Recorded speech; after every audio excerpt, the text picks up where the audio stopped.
Hello, my majestic little viewer, Elitist here. Sorry if I sound tired, because I'm literally recording this at 10 p.m.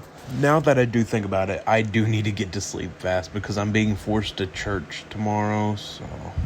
But anyways, if you are familiar with the channel, you've probably heard of Vaporwave. Is Vaporwave overhated? And to answer it in a short way, yes. And if you have heard of Vaporwave outside of my channel, you are probably familiar with other waves on here, but I'm going to try to get as niche as possible. And honestly, just name any wave genre, and yeah, you've already got your niche genre, because all of them are pretty underground. Okay, I just got done finding most of them. It took me about 20 minutes to find a few of these. I did not look the deepest, but I still got a few underground ones that you have probably not heard of. So yeah, just like and subscribe if you want to. I'll explain that at the end of the video. Now, I want to go ahead and talk about the one that I believe was the first one to ever form wave genres as a total, but I'm not sure about that. The genre is called New Wave, and if you are in the rock community, you have probably heard of what New Wave is, or if you have not heard the term, you probably listen to albums like it. All these famous New Wave genres also incorporate some rock, as I could hear, and you know how much I like rock and metal music. But if you do not know what New Wave is, it's a music genre that popped up in the mid-70s, I believe, and it incorporates stuff like punk, ska, pop, synthesizers, a lot of different stuff. Sure, the genre looks so much more different from the others we're about to talk about, but this one does have a sort of taste to it, and I believe this is what started it all. There's many other funky and disco-like genres that help influence it, but I'm just going to explain the basic ones. Well, I already did, but I describe it as sort of punk-sounding, but it's a lot more, radio-friendly. And there's a really interesting story that came out of all this that I would also like to explain. So there's this little new wave band called FEX, and yeah, they are known for the most mysterious song on the internet. It was basically just a 17-year-long search for this specific song that became lost media. And after the people found out that Fex made it, I guess they released a new album? Hey, I ain't complaining. It sounds good. And hey, this one was completely wholesome and fun to talk about. Unlike another lost media uncovered. If you know, you know. I'm just gonna leave it right there. Anyway, so in conclusion, I feel like this is the one that started it all, so why not talk about it first? So I'll go ahead and get to the other ones that you've probably heard of that are more modern, so yep. Up next, we have the most popular one in terms of imagery. Synthwave, and you have probably seen videos or pictures like these. Instead of being inspired by like ska and disco, funk, all that funky type stuff, this was inspired by more electronic stuff, but it still uses some synthesizers. Actually, they use a lot of synthesizers. They also use really reverbed drums. And I'm going to show you, matter of fact, what reverb drums are. Don't ask what this is. This is just one of my older accounts. That sounds like oh, what is this? I don't know, but here for context, I don't even know. It's like a caveman using this for the first time. Let me find it.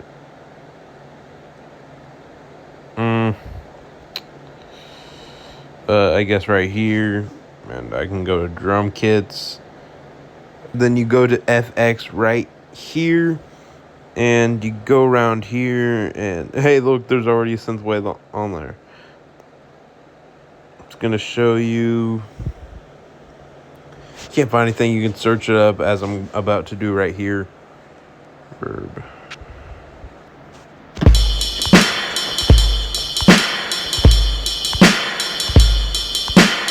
You get the idea, but you probably most likely heard music like this, especially in arcade games and retro style stuff. Hell, even Stranger Things has done stuff like this. I'm gonna be honest, all these pictures look the same. Not in a bad way, of course. They all have that sun in the background. I also came across this picture. This kind of looks like blasphemy, I'm gonna be honest. I'm not entirely sure since I'm personally omniist. If you don't know what that is, search it up. But yeah, this is probably the most popular within the more modern generation, I guess you could say. But alright, yeah, we can go ahead and move on to the next one. Anyways, this next genre is so familiar with Vaporwave, I can actually not tell a difference between both of them. Yet, I guess I will try to find differences. Alright, I guess it's Vaporwave, but it's a lot more atmospheric, I guess you could say. So I'll go ahead and explain Slushwave. Remember that off-time drum beat that we made about a minute ago? Well, take that, significantly slow it down with some reverb. Yep.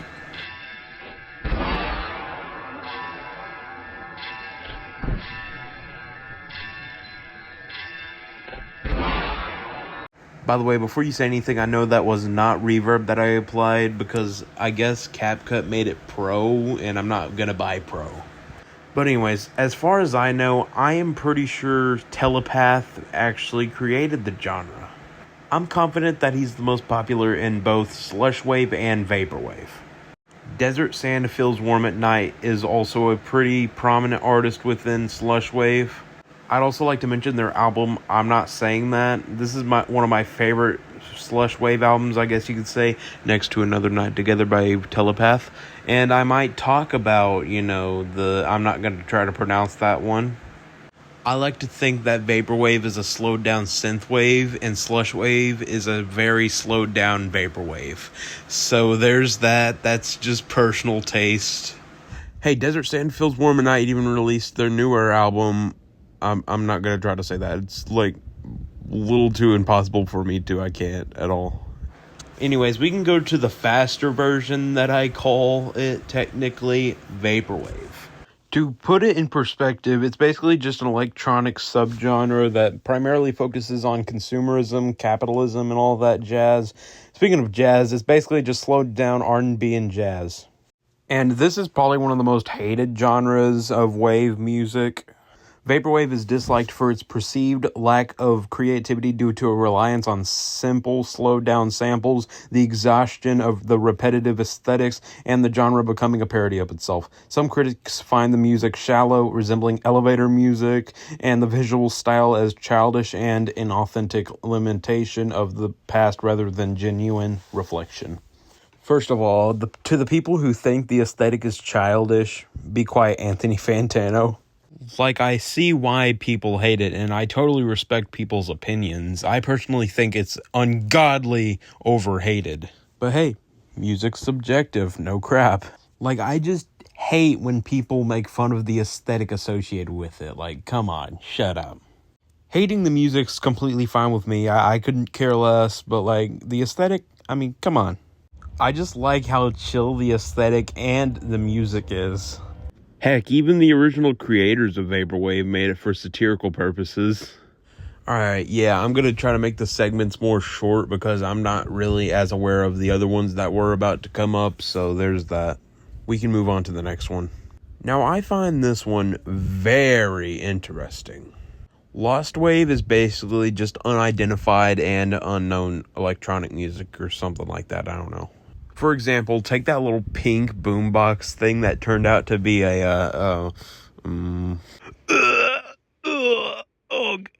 it's not even a musical genre. It's basically just the status of a certain song that goes unidentified. Take a more appropriate lost media source known as Like the Wind. There's that. That's basically Lostwave. Well, it was lost, but now it's been found. Since Lostwave does not have a definitive genre, it basically just spans across all genres. It's more of a term than a genre, really. So, like, if you find a piece of lost media, it can be songs, artist names, bands, titles. Basically, there's going to be these nerds called lost media finders or whatever, and they're going to search all over the internet. And trust me, I have uploaded some very embarrassing things thinking it was lost media. I thought Elmo's World was the lost media that my grandma had, but I was quickly ratioed, and I deleted that post soon after, I'm going to admit it. Just a little short story right there. Anyways, yeah, that's basically it. It's just any genre. It's basically a term saying it's lost media. That's it. I don't really have to explain any further, so we can go ahead and get to the next one. Up next is minimal wave. It's an electronic music genre from the 70s, so it's around new wave, but it's more on the electronic side rather than whatever new wave was. The term was coined by whoever this was. It's more minimalistic, hence the name, and it focuses on more avant-garde and cold wave, which we will get to in a little bit. If you don't know what avant-garde is, it's basically just really experimental music. It's more focused on the 70s and 80s, well, like most of the genres of wave that we have just talked about. So there's that. By the way, I'm just going to probably make these wave genres maybe a minute per, like what I'm doing currently like this. So yeah, I just wanted to go ahead and point that out so I can make this a little bit more shorter for y'all, and yeah. I do find this genre pretty interesting because I'm especially into avant-garde music, and most likely you just search up some avant-garde artists or bands and chances are one of the artists you like, yeah, they're probably avant-garde. I find this next genre also pretty interesting called no wave. It's a very short-lived and experimental punk rock thing that bursted into the scene in the late 70s to the early 80s. It's basically just the opposite of new wave. New wave is a little bit more commercial and sort of poppy, I guess you could say, while no wave is more underground. I would like to mention the Swans within this genre. They are my personal favorite. They are more post-rock, especially. Well, that's just a basic understanding of what no wave is. We can go to the next one. Up next, we got Sovietwave. Sovietwave is a subgenre of synthwave that focuses on the utopian and futuristic parts of, the Soviet Union in the 50s. It blends synthwave with nostalgia for Soviet-era technology and stuff, which is really ironic because the USSR or whatever shut down over 34 years ago. So it's basically like all of the other wave genres that are supposed to invoke some sort of nostalgia, mainly for childhood stuff. But this is Soviet. It's so different from everything else. The music contains synthesizers while also keeping some sort of atmospheric and ambient sound within it, like Slushwave. Next is this little old genre called Hardwave, which, judging by the name, you probably know what it is, but if you don't, it's basically just, music with more aggressive stuff while also keeping a trance. It uses stuff like distorted basses and other stuff to make up the other wave genres while also having a sort of, distorted and heavy aggressive sound. And 808s. It was purposely made more aggressive to fit the sounds of raves and clubs whenever they get, more pumped up. It also has quite a bit of reverb. Our new genre, Darkwave, is sort of in the vicinity of, the harshness of Hardwave, because it's an alt-rock music genre from the 80s, I'm pretty sure. It's more of the darker and more eviler version of new wave. It's primarily used up of minor chords, which, if you don't know the difference between major and minor, major's happy, minor's not so happy. Well, they still use synthesizers at least. This is probably what every single band from that genre looks like. It focuses on the more atmospheric side of stuff, and it's basically slowed down in terms of tempo for a more atmospheric style. Well, it has seen a resurgence over the few years, but I've never heard of it personally until now, so there's that. I don't even need to explain this one. The name is Chillwave, and you probably already know by the name. It's probably one of the smallest genres on here in terms of wave, and it's a micro genre, and that's basically all you gotta know. There's no further explanation.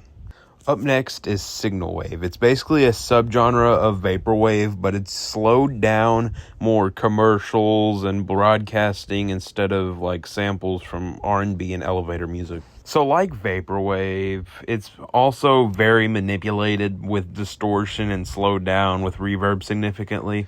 Hey, it also has avant-garde elements.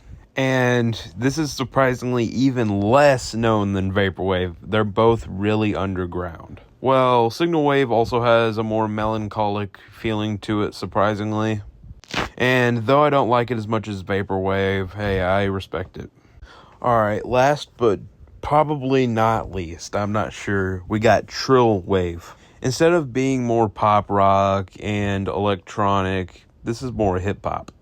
Trillwave is a blend of chill trap, future beats, chillwave, and glo-fi, whatever glo-fi is. I know what lo-fi is, but not glow. It's characterized by a dreamy, wavy production. Some say it's a mix of underground and experimental hip-hop. Now, this is probably one of the most least known on here. I don't think any of y'all know what Trillwave was until I mentioned it in this video.